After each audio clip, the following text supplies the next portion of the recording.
না তো, আমি তো তোমার পাওয়ার জন্য লড়াই করি নাই। কারণ একটা পর্যায়ে আইসা আমি আশাই ছেড়ে দিছিলাম তোমার পাওয়ার, কিন্তু তিনি জানতো আমি জিতবো।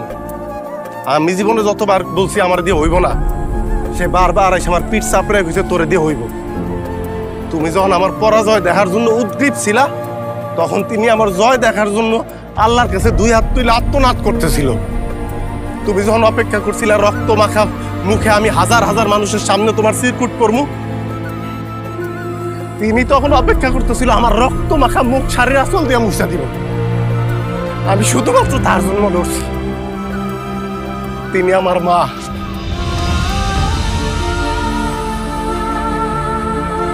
আমার বয়স যখন 3 বছর, আমার খুব টাইফয়েড হইল। অনেকেই কইল যে আমি আর বাঁচবো না, এমনকি প্রায় ডাক্তারও আশা ছেড়ে দিছিল, কিন্তু আশা ছাড়ে নাই আমার মা। যখন শিক্ষক আমার কইল তোর দিয়া পড়ালে হইব না, তুই একটা অপদার্থ, আমার মা কইল তোর দিয়ে হইব। কত রাইত আমার ঘুমাইতো না, মা আইসা আমার মাথায় হাত বুলায় ঘুম পাড়াইতো, কিন্তু বিনিময়ে সে থাকতো নির্ঘুম। জানো, এক একটা মা হইল এক একটা ডাক্তার, এক একটা শিক্ষক, এক একটা ইঞ্জিনিয়ার, এক একটা আয়া বয়া হিসাবে তারা বিভিন্ন সময় অবতীর্ণ হয়। এক একজন মা এক একজন জাদুকর।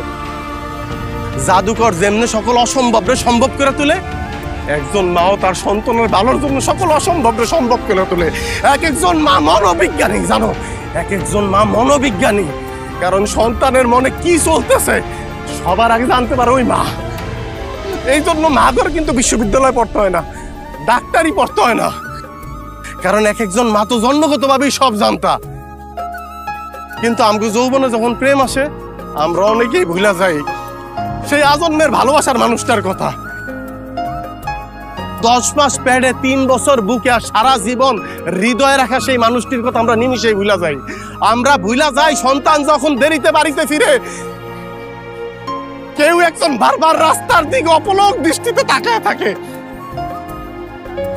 খিদা পেটে খাবার নিয়ে অপেক্ষা করতে থাকে কখন সন্তান ঘরে ফিরবে, একসাথে ভাত খাইবো। তুমগো মতো মায়াগো সাথে মাগো পার্থক্য কোথায় জানো? মাগো দৃষ্টিতে একটা সন্তান যত অথর্ব হোক, যত অশিক্ষিত হোক, যত মূর্খ হোক, যত কুৎসিত হোক, তার সন্তানই তার দৃষ্টিতে শ্রেষ্ঠ সন্তান। আর তোমরা চাও পৃথিবীর শ্রেষ্ঠ মানুষটা হোক তোমাকে জীবন সঙ্গী। ওই দিনের খেলায় যদি আমি হাইরা যাইতাম, শুধু এই হাতটা আমার একার হইতো না, একজন প্রেমিকেরও হইতো না, আর হইতো একটা মায়ের চোখের পানির। আমি তো এমনও শুনছি মায়ের চোখের পানি নাকি জাহান্নামের আগুন নিভায় দেয়। আর এইটা তো সামান্য একটা খেলা। আমার মা আমার বাইচা থাকার দ্বিতীয় অক্সিজেন।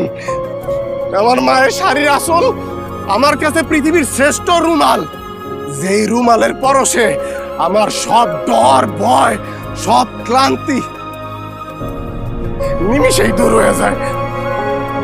মাগো, মা, চলো চলো।